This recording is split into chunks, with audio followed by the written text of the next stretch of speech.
So hello everyone, welcome back to another very important video session from your own channel NEET UG in 10। मेरा नाम है विपिन कुमार शर्मा और इस particular video में हम लोग बात करने वाले हैं about the Aristotle search system of classification.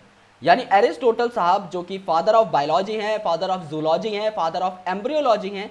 ये अगर आपको नहीं पता तो आप लिख सकते हैं। फादर ऑफ बायोलॉजी ये तो सबको पता होगा, but he was also the father of zoology and father of embryology.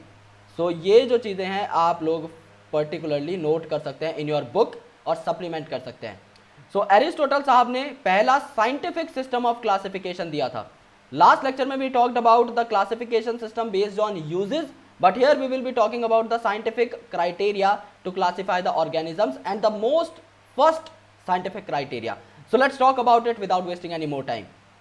So these are some credentials of mine. You can have a look if you want to. Otherwise, let's proceed. So दोस्तों आप लोग हमसे जुड़ सकते हैं Unacademy की learning app download करके। जब आप इस ऐप को डाउनलोड करोगे, इंस्टॉल करोगे और गेट सब्सक्रिप्शन पर क्लिक करोगे तो आपको हमारे सारे सब्सक्रिप्शन पैक्स आपकी स्क्रीन पर दिख जाएंगे। आई रिकमेंड यू गाइज कि आप यहाँ पर 1 साल या 2 साल का पैक ऑप्ट करें, बिकॉज ये कंपैरेटिवली आपको सस्ते पड़ते हैं और आप इसे पास ऑन भी कर सकते हैं। और अगर आप यहाँ पर रेफरल कोड यूज करते हैं विपिन, तो आपको 10% का इंस्टेंट डिस्काउंट तो मिलेगा ही, उसके साथ आपको मेरे सारे के सारे प्रिपरेटरी नोट्स मिलेंगे जो कि आपको कहीं और नहीं मिलने वाले। एंड इसके साथ साथ आपको मेरा 1 year of free mentorship programme भी मिलेगा जो कि आप लोगों की प्रिपरेशन के लिए बहुत बेहतरीन रहेगा। So please make sure that you take the Unacademy subscription by using Vipin code only.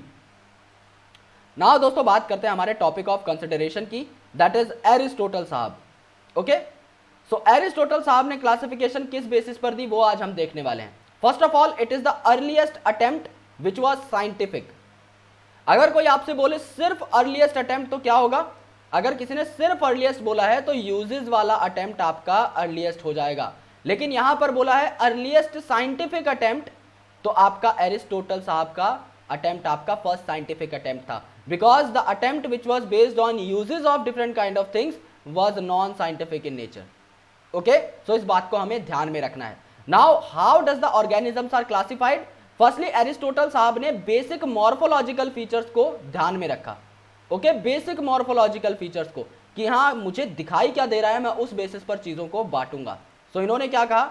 इन्होंने ये कहा कि प्लांट्स जो हैं आपके अलग अलग कैटेगरी में बांटे जाएंगे। अब प्लांट्स में क्या क्या दिखाई दे रहा है मुझे? प्लांट में मुझे दिखाई दे रहा है लंबे लंबे ट्रीज जिनकी हाइट मीटर्स में है, बहुत लंबी लंबी है, 20 मीटर 25 मीटर, इनको मैं ट्रीज बोल रहा हूं, या फिर 10 फीट 20 फीट या उससे लंबे। देन मैं बोलूंगा श्रब्स, यानी कि आपके बुशेस या फिर आपकी झाड़ियां। देन मैं बोलूंगा हर्ब्स, जिनकी स्टेम जो रहती है हर्बेशियस रहती है, यानी कि ये इनकी स्टेम ग्रीन रहती है, ये छोटे पौधे होते हैं। ओके, और ये आपके बड़े पेड़ रहते हैं, और ये आपकी झाड़ियां वगैरह रहती हैं, बुशेस वगैरह रहते हैं। सो इनको आप लोग डायरेक्टली देखकर बता सकते हो। अगर मैं एक ट्री बनाने को मुझे बोला जाए, so what I'll make something like this. I'll make a stem like this, I'll make some sort of branches, and after that I'll make a whole tree. So मैं ऐसा कुछ स्ट्रक्चर बनाऊंगा, so ये मेरा ट्री हो जाएगा। अगर कोई मुझे श्रब बनाने को कहे, so मैं बुशी अपीयरेंस यहां पर बना दूंगा, जस्ट लाइक दिस। ओके, और अगर कोई मुझे हर्ब्स बनाने को कहे, then what I will go to make, I will make something like this, this is gonna be my herb. यानी कि मॉर्फोलॉजिकली आप देखकर इन तीनों के तीनों में डिफरेंस बता सकते हो, that this is tree, this is shrub and this is herb. तो इसमें कोई कंफ्यूजन नहीं होनी चाहिए। लेकिन यहां पर साइंटिफिक लॉजिक एनिमल्स के केस में यूज हुआ था, क्योंकि अभी तो आप लोग सोचेंगे these are morphological basis, so where is the scientific logic? Animal को बाइफरकेट करने में साइंटिफिक लॉजिक का इस्तेमाल हुआ था।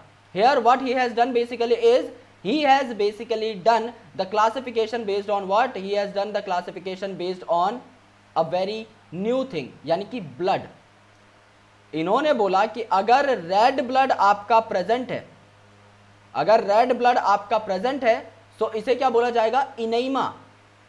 ऐसे आपके एनिमल्स जिनमें रेड ब्लड प्रेजेंट है उन्हें इनैमा बोला जाएगा, और ऐसे एनिमल्स जिनमें रेड ब्लड एब्सेंट है उन्हें क्या बोला जाएगा? उन्हें अनैमा बोला जाएगा। सो यहां पर क्या हुआ? साइंटिफिक क्राइटेरिया यूज हुआ एनिमल्स में, and that scientific criteria was the presence of red blood. So अगर रेड ब्लड आपका प्रेजेंट तो आपका इनैमा, और अगर रेड ब्लड आपका एब्सेंट तो anaima, because a simply means absent, as simple as that. Okay, a का मतलब होता है एब्सेंट, यानी कि अनीमा में रेड ब्लड नहीं होगा लेकिन इनेमा में रेड ब्लड होगा। सो ये पर्टिकुलर क्राइटेरिया आपका यूज किया गया था bye Aristotle sir.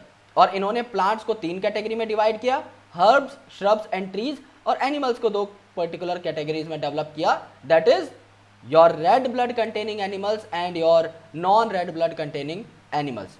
So I hope this is quite clear to you guys. सबसे सिंपलेस्ट और अर्लीस्ट साइंटिफिक क्लासिफिकेशन एरिस्टोटल साहब ने दी थी। अगर आप लोगों को ये वीडियो समझ आई then do give this video a big fat thumbs up. Please make sure कि आप चैनल को सब्सक्राइब करें और बेल आइकन को प्रेस करें, and please use the referral code Vipin if you are trying to take Unacademy plus subscription. और हमारे Telegram का लिंक डिस्क्रिप्शन में दिया हुआ है, आप लोग जाकर ज्वाइन कर सकते हैं। Thank you so much guys, lots of love, and I will catch you in the next video.